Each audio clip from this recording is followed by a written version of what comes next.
I'm Mark. I'm Josh. And this is Alter Ego Comics TV for the week of May 3rd, 2017, also known as the week of Guardians of the Galaxy Volume 2 and the week of Free Comic Book Day. All kinds of stuff happening this week. Also the week of new #1 issues. I think this happens every year. We can probably go back and watch last year's video. Yeah. Where all of the publishers push a bunch of #1s to the stands the week of Free Comic Book Day because they know that there will be millions of people heading into comic book shops that normally don't set foot in comic shops, and they want to catch their eye with a shiny new #1. So we'll be talking about all of those this week, and my pick of the week is actually one of those new #1s. It is Pestilence, written by Frank Thierry, artwork by Oleg Okunev, published by Aftershock Comics. So Aftershock has been on our radar for a while, and hopefully will be on your radar if it isn't already. Aftershock publishes cool stuff like Animosity and Rough Riders and something else we talked about recently. I don't remember what it was. It was literally like 2 weeks ago, and I can't remember what it was.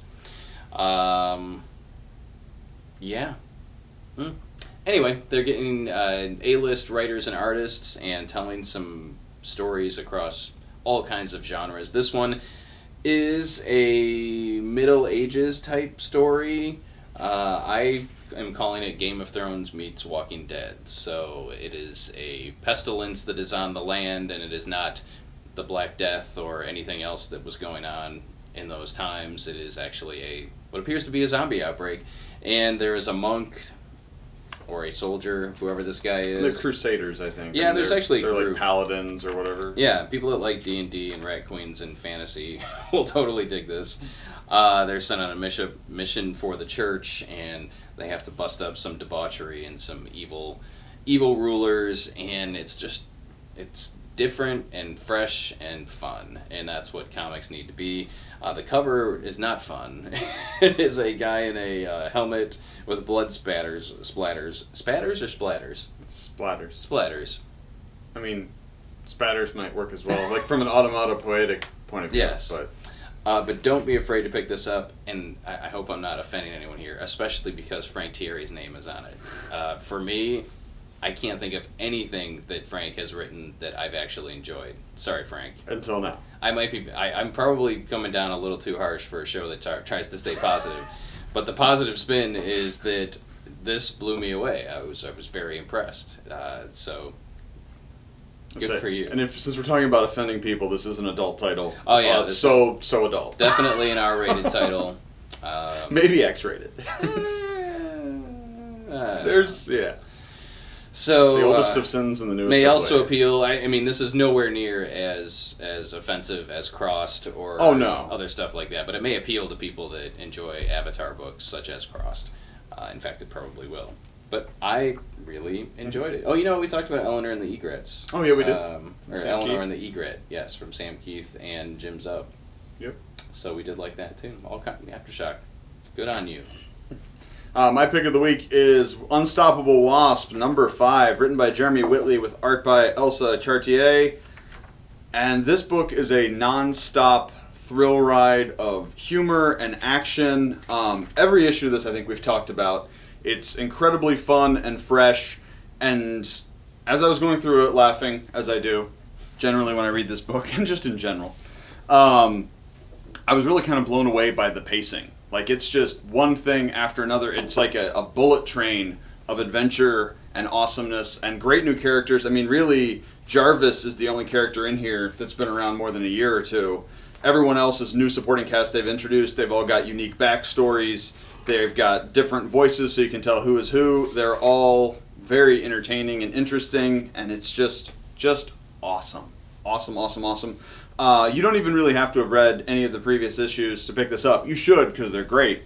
But, I mean, they give you kind of a thumbnail sketch of the origin and the background, everything you need to know to understand it. Actually, as part of the story, because they're explaining their history to some of the other people in the group who they've just met. And just awesome comics. Fresh. Just great. I can't say enough nice things about this book. Yeah. I also cannot say enough nice things. I cannot stress enough how great Unstoppable Wasp is. And You know what? We may as well jump in on that too. Hawkeye number 6 is out this week too, by Kelly Thompson and Michael Walsh. This is another book. Hawkeye, Kate Bishop. This series has been excellent from issue number 1 from the get-go. Between Wasp and Hawkeye, these are 2 amazing books that need some love. I think they're probably not selling where they should.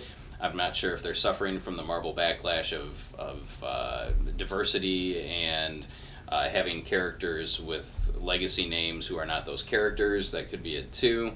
But they totally deserve your time, money, and love because they're just so good.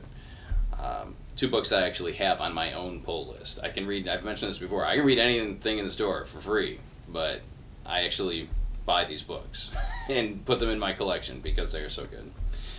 Another new number 1 this week is Jean Grey. Young Jean Grey. Should be called Young Jean Grey, don't you think? She's the only Jean Grey that's been alive for some time, so I feel like there's not a lot of marketplace confusion on that point. By Dennis Hopeless and Victor Ibanez. Is it possible, like I know plots and stuff change, but could she at least have the same haircut on the same freaking cover? Like, there's easily 2 or 3 inches difference in... Oh my god. I'm just saying, it's a different look. 2 or 3... Her hair's longer. Her hair is longer, yeah. Come on, marketing department. Make sure that you get the hair length correct on Jean Grey and tell Gabriel Yarden to draw it the right way. And even here, look at that. She looks like Mary Jane or Siren or somebody. But then it's short there. I don't understand. Anyway, the book's good. This was excellent. It was very, very, very good. It's nice to have Jean get a solo series. Mm-hmm. She's part of X-Men Blue. She's the leader of X-Men Blue, but this really gives us a chance to see what's going on inside of her head and how much the weight of, I guess, her possible futures is pressing down on her, especially the possibility of becoming Phoenix at some point. But this is a lot of fun. Every book that has the Wrecking Crew is usually fun because they are bumbling idiots. They are the Three Stooges of Marvel villains. Which is ridiculous, because isn't the one with the ball like a scientist? With powers. I thought they were all 3 construction workers. I think the one, was it Thunderball? I'm pretty sure his background's in science. He's like the brains in the group. I don't know. Artwork is solid. Story is excellent. I recommend it. If you're an X-Men fan, if you're a Jean Grey fan, you should check out Jean Grey number 1. Good stuff. Oh, and the other thing worth mentioning this week with Marvel Comics, because you demanded it, digital copies are back effective this week. So every Marvel comic that is published this week includes a free digital copy of the comic that you buy, plus a bonus digital comic. So there you go. Marvel listened. Couple new books out this week from creative teams we've really liked in the past. Sarah Vaughn and Jonathan Luna have out Eternal Empire.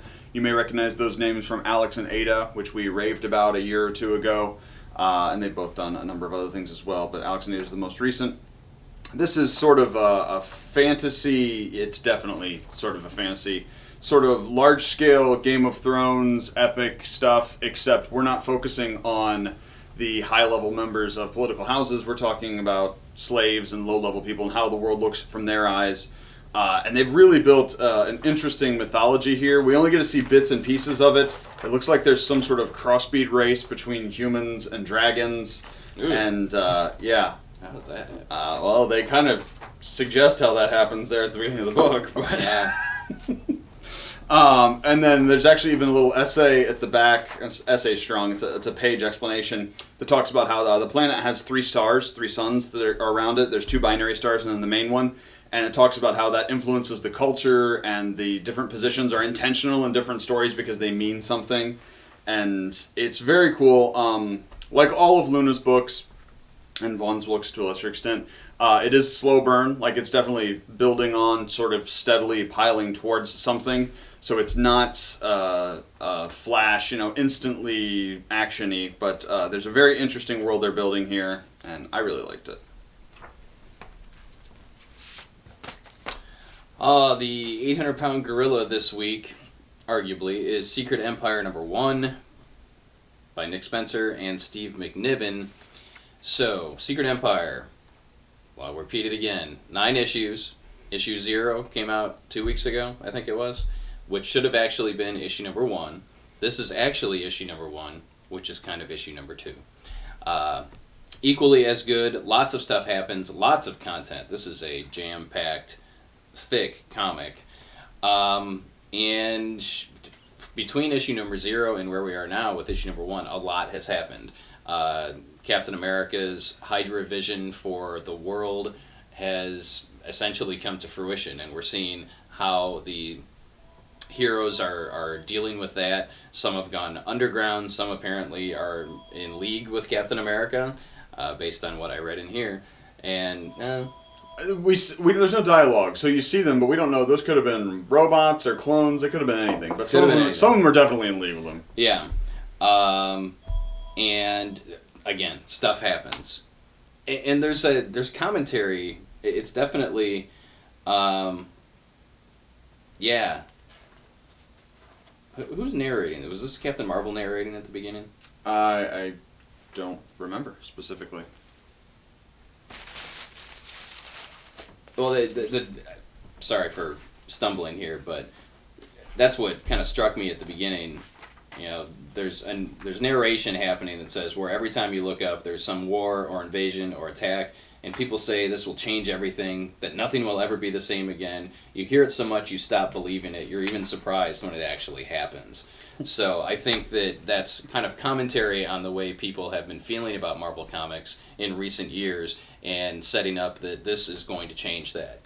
Stuff is going to happen, and stuff happens this issue. Stuff happened last issue. Stuff will happen in the Free Comic Book Day issue that will be available on Saturday, May 6th at comic shops across the universe. I don't know if I'd say stuff happens, but there's a very awesome moment in there that people will be talking about. Absolutely. I think it's Rayshawn.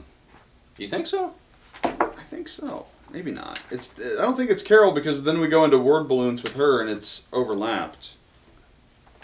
I don't know who's narrating. So did anybody else, when the line is, and not for the better, how did we get here? And I just hear, as the days go by, water flowing. That's what I was thinking while I was reading it. How did I get here? Yes. This is not my beautiful wife. This is a long commentary on Secret Empire number 1, which I've been very pleased with. Yeah, very awesome. Yes. I actually intended to talk about this book with the previous one, but I got distracted by how much I liked Eternal Empire. Injustice 2 number 1. This is a prequel to the new Injustice game coming out.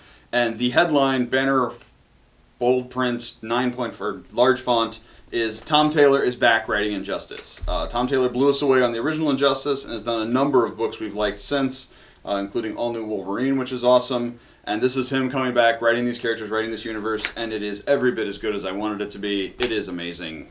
You should buy it. Now on the list of things I never thought I'd actually be talking about, Youngblood number 1. This is the 11th Youngblood number 1. I made that number up. That's not accurate. But there have been Let's say Youngblood premiered 25 years ago. Yes. There have been 5 There number have been ones. 25 total issues. Yes. And there's almost never an issue 2. It's always number 1. But in the back, Rob Liefeld has a little thing, and he says he's got issue 5 in his hands, so... Of another comic? Well, he said Youngblood. I assumed he meant this one. Maybe not. And this is different enough. Oh, it's totally different. It's written by Chad Bowers, art by Jim Tao. Please pay attention. Rob Liefeld is not involved with this. There's a short backup, like 3 pages in the back, that has Rob Liefeld on it. So no Liefeld art, no Liefeld writing, and love him or hate him, that may influence your decision to pick this up. Well, it definitely may influence whether or not it stays on time. But yeah, I know jack all about Youngblood because I only get to read them 1 issue at a time because that's all that ever comes out. This is very cool. We get a new grouping of heroes. They've got basically an Uber app for superheroes. People need help. They hit the app up, and these heroes for hire go and do it and get reviews. And through looking at all these people, one of them disappears. We sort of slowly get reintroduced to the characters from the classic Youngblood, and a lot of them are very different. Things have happened. Stuff has gone down. And by the end of the issue, we have some of these new heroes coming face to face with some of the classic heroes, and it's really good. It's very readable. The characters are relatable and interesting. Solid artwork. Yeah, I was totally amazed that I liked Youngblood number 1. Oh, I will talk about Batman 22, The Button, Part 3. If you bought the previous 2 issues, buy this one. It's a really... I don't know how they're going to wrap this up in 1 issue. And just as an FYI, Part 4, so Flash 22, has been bumped a week. It is not coming out next week. It will be out in 2 weeks. No explanation provided, but it has been bumped. So this issue focuses on, picks up right where the last issue left off. Bruce Wayne, Batman, and Barry Allen Flash have used the cosmic treadmill to get to the past, and somehow they've ended up in Thomas Wayne, aka the Batman of Flashpoint's Batcave. And there we go. You're off and running. There are some moments between Bruce and Thomas, father and son. You get Aquaman and Wonder Woman's armies storming the Batcave to do away with Thomas Wayne. You get an amazing lenticular cover by Jason Fabok that is really just... Jason Fabok is just all kinds of awesome. Who did the art in this? Was it Fabok who did the art in this issue? I'm not actually sure. Blah, blah, it was blah. good art. It's on the last page, and I was surprised, actually. Yes, Jason Fabok did do the art, which is top-notch. But, so this is Batman, and Joshua Williamson did the script. So Williamson and King are credited with the story, but Josh Williamson wrote the script, who is the Flash writer. Excellent. Excellent, excellent. Thank you, DC. Thank you, Joshua Williamson, Jeff Johns, Tom King, Jason Fabok, whoever does art on Flash. Thank you. Good stuff. And as Mark mentioned, this is the week of number ones, and so here's a bunch of them that came out. Black Bolt number 1, featuring Blackguard Boltathon, leader of the Inhumans, former leader of the Inhumans. He in prison. It's not going well for him. Written by Saladin Ahmed, who's a novelist. Art by Christian Ward. Bane Conquest. This is a 12-issue miniseries. I have no idea where this falls chronologically, because it appears, at least from my point of view, that Bane is in charge of Gotham, which happened for like an hour and a half late in the New 52 run, but I don't think this is set then. But for old-school Batman fans, this is written by Chuck Dixon, who wrote years of awesome Batman stuff. Creator of Bane. In fact, I think the team on this are the co-creators. It's Nolan? Nolan. What the hell is his Graham first name? Nolan? Graham Nolan, yes. And Christopher Nolan. No. So yes, if you like Bane, if you like Chuck Dixon, if you like old school comics, that's a good one for you. We got 2 Guardians of the Galaxy books out this week. All New Guardians number 1, written by Jerry Dugan with art by Aaron Cooter. This is the ongoing Guardians series that'll be picking off, and it's good. I mean, it's Guardians, and Dugan is best known for his work on Deadpool, and obviously tonally with the humor. Guardians is kind of similar to Deadpool in that way. And the other one this week was Guardians of the Galaxy Mission Breakout, number 1. I believe this is just a one-shot, written by Christopher Hastings, art by Edgar Salazar. And I don't want to interrupt you, but I will. This is tied to a new ride at Disneyland. Breakout? Yes. Okay. Well, the plot is the... I didn't think you knew, so that's why I wanted to check. No, I don't do Disneyland. Okay, I don't either, because it's far away. The Guardians have been captured by the Collector, and they have to break out. And it's so fun and awesome. I love Hastings' voices for the character is great. Rocket is perfect. Drax is freaking Dave Bautista. Like, that's that same tone from the movie. It's just great. Okay. And I'm not sure, but I feel like All New's got some stuff that may be spoilery for the movie. Like, this is the comic continuity. It's not the movie continuity. But there are things in here that I don't remember changing in the comics. And the movie comes out in a day. Yes. So I feel like maybe there's some stuff in there that influences... It's influenced by the movie. Also, a free comic book day Guardians of the Galaxy issue, which takes place before issue number 1, so it leads into issue number 1. Maybe that's this. It actually has tissue I was missing. Marvel's 2 free comic book day offering books this year are outstanding. They might be the best that they've ever provided. New material, current stuff that ties into what's going on in Secret Empire, Guardians of the Galaxy, and you get the first preview of Peter Parker, the Spectacular Spider-Man by Chip Zdarsky. Good stuff. Sticking with Marvel, one of our other favorite series has a new issue out this week, Champions number 8, but that is not what I'm going to talk about. I'm going to talk about the first trade. Volume 1 is out, collecting issues number 1 through 5 by Mark Waid and Humberto Ramos. This book is awesome. It is. It needs to be read by everybody. It is, and this is great for teenagers, for preteens, for adults, for anybody that likes fun, awesome comics and great characters. No, it's not for them? No, we use the term preteens. We never use the term post-teens. It's also great for post-teens. Yes, I said adults. Oh, you did. I know. I think it's... What's a post-teen? It's an interesting... adult. It's anybody who's after the teens, I suppose. So is preteen it's like child, preteen... Children are also preteen, if we're just going... Where does adolescence fall? Adolescence would be probably a synonym for teen in a lot of cases, or preteen. Because the It's world awesome. still needs heroes. It does. Champions Assemble. Yes, get it. Also out in graphic novel this week is Wonder Woman Volume 2 from the Rebirth, but this is written by Greg Rucka with art by Nicola Scott, which is absolutely freaking beautiful. This might be the prettiest Wonder Woman book I've ever seen. And if you didn't read the first one, you don't need to. This is Wonder Woman Year One, a completely separate story, although the ramifications of this are felt in the other book. You don't need to read the other series, and it is easily the best version of Wonder Woman's origin I've ever read. Amazing, amazing writing from Rucka. Great art by Nicola Scott. If somebody wants to know about Wonder Woman before the movie, this is the book I would send them to. Absolutely.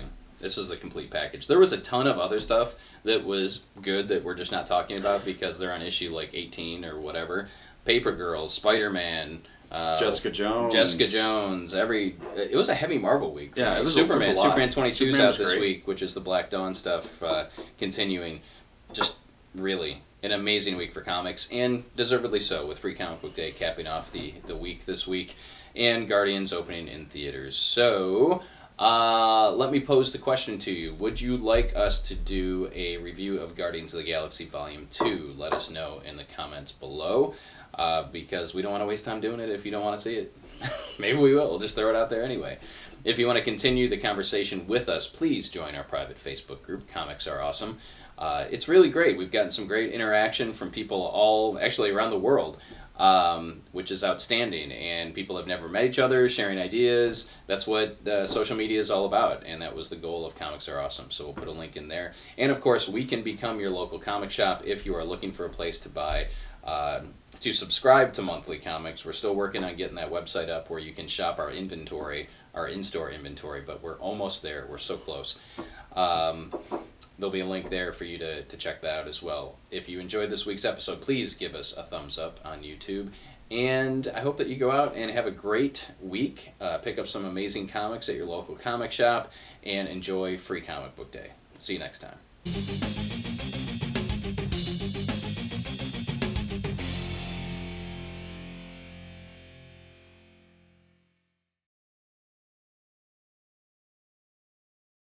For science!